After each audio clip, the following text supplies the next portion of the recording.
Assalamualaikum warahmatullahi taala wabarakatuh. Selamat pagi anak-anak.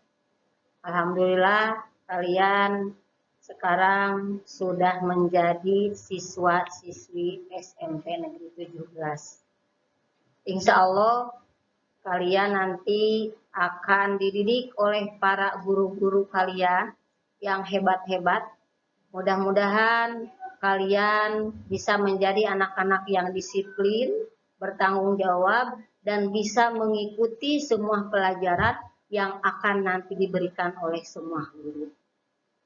Ibu akan menyampaikan materi tata krama siswa, budi pekerti, dan mental keagamaan di sekolah. Sebelumnya, Ibu akan memperkenalkan diri dulu. Nama Ibu Iis Aisyah, alamat Pager Gunung yang ada di Kecamatan Purbaratu. Mungkin sebagian besar kalian itu berada di wilayah Kecamatan Purbaratu. Nanti insya Allah Ibu akan terus memantau kalian karena Ibu itu sebagai guru PAI dan pembina kerohanian. Makanya nanti kalau ada siswa-siswi yang bermasalah di dalam budi pekertinya atau masalah tata kramanya, nanti akan berhadapan dengan Ibu sebagai pembina kerohanian. Jadi Ibu tekankan, mudah-mudahan kalian bisa mengikuti apa yang disampaikan oleh guru dan kalian bisa menanamkan jiwa keagamaan dalam kehidupan sehari-hari. Marilah kita mulai materi ini ya. Ini materi tata krama siswa. Tata krama atau adat sopan santun atau sering disebut juga etiket. Itu telah menjadi bagian dalam hidup kita. Itu harus kita miliki. Tata krama adalah kebiasaan yang lahir dalam hubungan antara manusia. Jadi kita dengan sesama manusia itu harus punya tata krama. Tata krama dan tingkah laku sehari-hari merupakan cermin pribadi kita sendiri. Berarti apa yang kita lakukan itu adalah cermin pribadi kita. Apa yang harus kita perhatikan dalam etika pergaulan? Ini ya yang harus kita perhatikan, kita harus pandai menempatkan diri. Dapat membedakan bagaimana sikap kita terhadap orang yang lebih tua, sebaya, dan yang lebih muda. Misalnya, orang yang lebih tua atau yang dituakan harus kita hormati. Orang yang sebaya harus dihargai. Orang yang lebih muda harus disayangi. Berarti kita itu harus betul-betul memperhatikan etika ini. Silahkan kalian hormati orang yang lebih tua, orang tua kalian, guru-guru kalian. Kemudian dengan yang sebaya harus kalian saling menghargai. Kemudian yang lebih muda dari kita harus kita sayangi. Di mana dan kapan saja kita harus beretika, yaitu di rumah. Kalian di rumah harus punya etika dalam berinteraksi atau berhubungan timbal balik dengan seluruh anggota keluarga. Kalian hormati orang tua kalian, saudara kalian, atau siapa saja yang ada di keluarga kalian. Kalian harus saling menghormati, apalagi kepada orang tua kalian harus sangat menghormatinya. Karena ibu itu adalah kunci untuk mendapatkan surga. Surga itu ada di bawah telapak kaki ibu. Ya. Kemudian di sekolah dalam berinteraksi atau hubungan timbal balik dengan seluruh personal. Di sekolah itu ada kepala sekolah, ada guru, tenaga administrasi atau TU, pesuruh sekolah, teman, dan yang lainnya. Kalian harus menghargai yang ada di sekolah, menghormati Bapak Kepala Sekolah, menghormati guru ketika kalian sedang belajar, hormati guru. Apa yang disuruhkan oleh guru harus kalian laksanakan. Kepada tenaga administrasi atau TU juga harus menghormati. Atau kepada siapa saja yang ada di sekolah sebagai warga sekolah dan teman-teman harus saling menghargai. Di masyarakat ini kalian itu berinteraksi dengan baik dengan semua anggota yang ada di masyarakat supaya kalian ada nilai positif dari masyarakat. Beberapa contoh sopan santun dalam pergaulan. Pertama, dalam berbicara. Kedua, dalam berkenalan. Yang selanjutnya, dalam menelpon. Sekarang kan banyak yang megang HP. Bahkan semua siswa itu harus punya. Kalau zaman sekarang itu. Kemudian dalam menegur atau memberi hormat. Dalam bertamu, bagaimana? Dalam berpakaian, dalam surat menyurat. Kalau menggunakan surat menyurat itu ada tata caranya untuk sopan santun atau etikanya.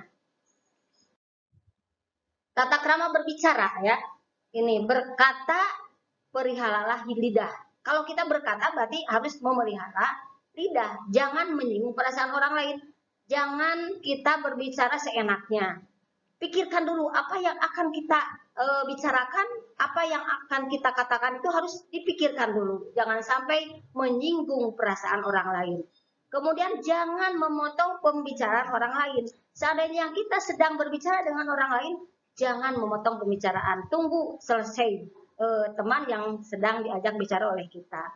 Kemudian perhatikan Anda berbicara dengan siapa. Kalau dengan orang tua bagaimana caranya itu. Kalau dengan guru atau dengan yang lainnya itu harus tahu siapa yang diajak bicara dengan kita atau siapa yang berbicara dengan kita. Kita harus tahu bagaimana kita harus bersikap. Tata krama berpenampilan ini ya, berpenampilan. Cara menggunakan pakaian ini, bagaimana cara menggunakan pakaian? Pakaian harus kita pakai yang baik dan yang rapih. Itu. Kalau pakaian seragam sekolah harus dimasukkan, tidak boleh dikeluarkan. Itu ada tata tertibnya. Pakai dasi misalkan, pakai sabuk hitam atau yang lainnya yang sesuai dengan tata tertib sekolah. Pada waktu olahraga, kalian memakai pakaian olahraga. Jangan pakaian untuk belajar dipakai untuk berolahraga. Memakai pakaian harus cocok dengan situasi dan tempat. Jangan sampai kalian memakai pakaian, misalkan ngaji, memakai pakaian kolor, itu kan tidak cocok dengan situasinya. Atau di tempat, misalkan di masjid kalian mengaji, tidak memakai pakaian yang sesuai dengan seharusnya. Itu jangan sampai seperti itu. Cara berjalan bersama, ini bagaimana ya? Laki-laki harus melindungi wanita, bukan berarti kalian harus mengaleng, itu bukan, tapi melindungi, menghormati ya. Jangan sampai kalian itu istilahnya merendahkan lah wanita.